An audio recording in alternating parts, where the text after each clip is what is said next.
Creators, कैसे हैं आप लोग। तो आज हम लोग अपनी क्लास में क्या पढ़ेंगे। आज हम लोग अपनी क्लास में एक टॉपिक पढ़ने वाले हैं और वो टॉपिक है वुड का घोषणा पत्र। तो आज हम लोग जानेंगे चार्ल्स वुड का घोषणा पत्र क्या है और उन्होंने अपने घोषणा पत्र में क्या क्या चीज़ें बताई हैं। तो ये घोषणा पत्र कब आया था। ये जो घोषणा पत्र है वो 1854 में आया था। कब आया था?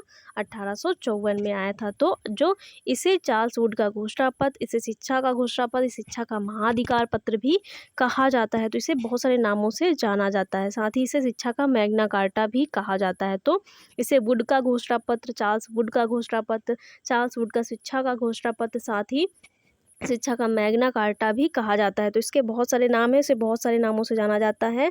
और ये कब आया था? तो ये 1854 में आया था। तो आज हम लोग इसको अपने क्लास में समझने वाले हैं कि जो चार्ल्स वुड है उन्होंने इस घोषणा पत्र में क्या क्या चीज़ें बताई थी। तो जो चार्ल्स वुड का घोषणा पत्र है वो 19 जुलाई 1854 को प्रकाशित हुआ। कब आया था?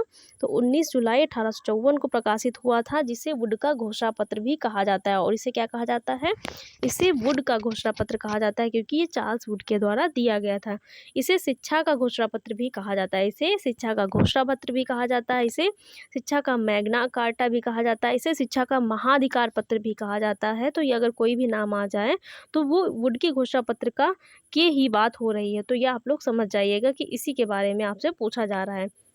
इस पत्र की निम्नलिखित विशेषताएं थी। तो इस पत्र की निम्नलिखित विशेषताएं कौन कौन सी थी, इन्होंने अपने घोषणा पत्र में क्या क्या बताया, क्या क्या चीज़ें दी, तो उसको हम लोग समझते हैं। पहला है शिक्षा का दायित्व कंपनी पर होना चाहिए। जो चार्ल्स वुड थे उन्होंने क्या कहा कि जो शिक्षा का दायित्व है वो कंपनी पर होना चाहिए। शिक्षा का उद्देश्य भारतीयों के बौद्धिक एवं चारित्रिक स्तर को ऊंचा करना है तथा ऐसे विश्वसनीय लोगों को उत्पन्न करना है जो सरकारी पदों पर नियुक्त होकर अंग्रेजी राज्य को मजबूत बना सके। उन्होंने क्या कहा? उन्होंने कहा कि ऐसे लोगों की तलाश करनी है और ऐसे लोगों को उत्पन्न करना है जो विश्वसनीय हो, साथ ही जो सरकारी पद हैं उन पर नियुक्त किए जा सके। मतलब जो अंग्रेजों के जो सरकारी पद हैं उन पर नियुक्त किए जा सके और अंग्रेजी राज्य को मजबूत बना सके। भारत को नहीं, अंग्रेजी राज्य को मजबूत बनाने के लिए ये पत्र निकाला गया। और ये किसके द्वारा? तो चार्ल्स वुड के द्वारा निकाला गया था।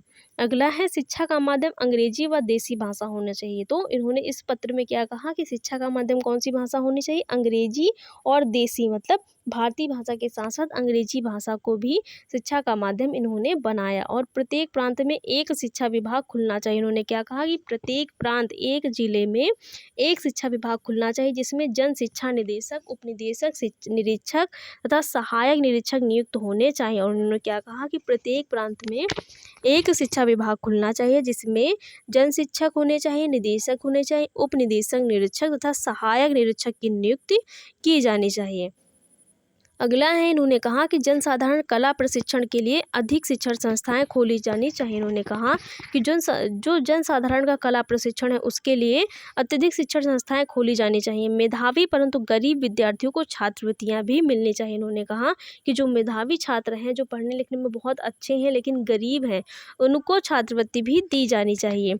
और धर्मनिरपेक्ष शिक्षा देने वाले तथा अच्छे प्रबंध करने वाले विद्यार्थियों को सहायता अनुदान मिलनी चाहिए। जो निरपेक्ष शिक्षा देने वाले विद्यालय हैं, अच्छा प्रबंध करने वाले विद्यालय हैं, उनको, उन विद्यार्थियों को, उन विद्यालयों को सहायता के रूप में अनुदान भी दिया जाना चाहिए। मतलब पैसे आर्थिक रूप से भी दिए जाने चाहिए, आर्थिक मदद की जानी चाहिए। उच्च शिक्षा के लिए लंदन विश्वविद्यालय के नमूने पर कोलकाता, जो मुंबई, मद्रास में विश्वविद्यालय स्थापित किए गए। उच्च शिक्षा के प्रबंध के लिए, मतलब उच्च शिक्षा की पढ़ाई के लिए लंदन विश्वविद्यालय के नमूने पर क्या किया? कोलकाता, मुंबई और मद्रास में जो विश्वविद्यालय हैं वो स्थापित किए गए।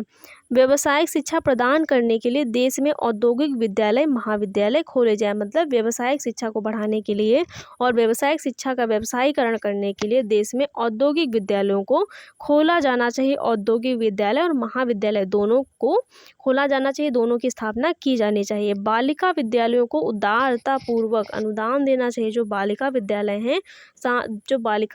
हैं, तो बालिकाओं की शिक्षा को आगे बढ़ाने के लिए वहाँ पर अनुदान भी दिया जाना चाहिए, जिससे जो स्त्री शिक्षा है उसको प्रोत्साहन मिले। तो ये सब किसके अंतर्गत दिया गया? ये सब जो चार्ल्स वुड का घोषणा पत्र है उसके अंतर्गत ये सारी बातें कही गई थी। इस घोषणा पत्र को स्वीकार करके इसकी सिफारिश के आधार पर शिक्षा व्यवस्था में सुधार किया गया। इस घोषणा पत्र को क्या किया गया, स्वीकार कर लिया गया। साथ ही इसमें जो आदेश थे उसके आधार पर शिक्षा में सुधार किया गया, किंतु कुछ महत्वपूर्ण से काफ़ी समय तक क्रियान्वित नहीं किया गया। लेकिन जो कुछ महत्वपूर्ण चीज़ें थी उनको काफ़ी समय तक क्रियान्वित मतलब लागू नहीं किया गया। सन 1857 में कोलकाता, मुंबई और मद्रास में विश्वविद्यालय स्थापित हुआ तथा शिक्षकों के लिए प्रशिक्षण संस्थाएं खोली गई। और इस पत्र के तहत क्या हुआ, जो भी बातें कही गई थी उनमें से एक का पालन करते हुए 1857 में कोलकाता, मुंबई और जो मद्रास है वहाँ पर क्या किया, विश्वविद्यालय खोला गया, जिससे और वहाँ पर शिक्षकों के प्रशिक्षण के लिए संस्थाएं भी खोली गई।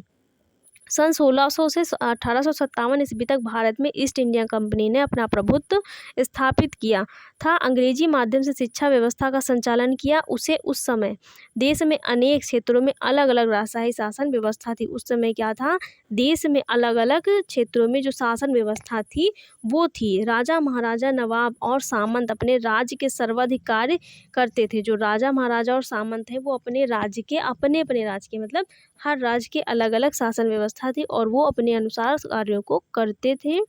साथ ही सभी शासक अंग्रेजी शिक्षा प्रणाली के आधार पर अपने क्षेत्र में शिक्षा की व्यवस्था करते थे और जो सभी शासक हैं वो अपने राज्य में अपने अनुसार अंग्रेजी शिक्षा प्रणाली के आधार पर शिक्षा की व्यवस्था करते थे। अंग्रेजों की कूटनीति के कारण भारत में एकता का अभाव था, क्योंकि जो अंग्रेज है उन्होंने क्या कर रखा था, उन्होंने भारत में कूटनीति फैला रखी थी, जिसके कारण भारत के जो लोग थे वो आपस में ही लड़ रहे थे, उनमें आपस में मतभेद और भेदभाव था, वो एक दूसरे की बात नहीं मानते थे।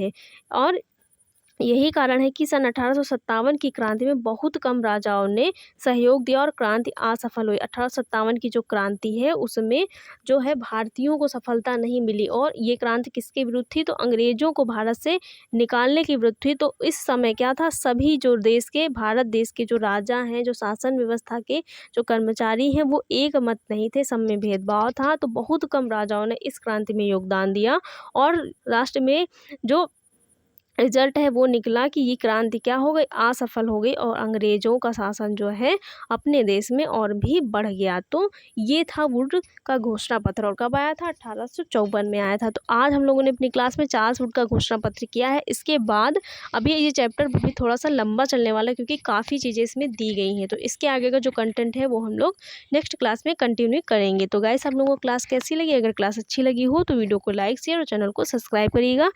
साथ ही वीडियो के नीचे कमेंट करना मत भूलिएगा कि आपको कंटेंट कैसा लग रहा है।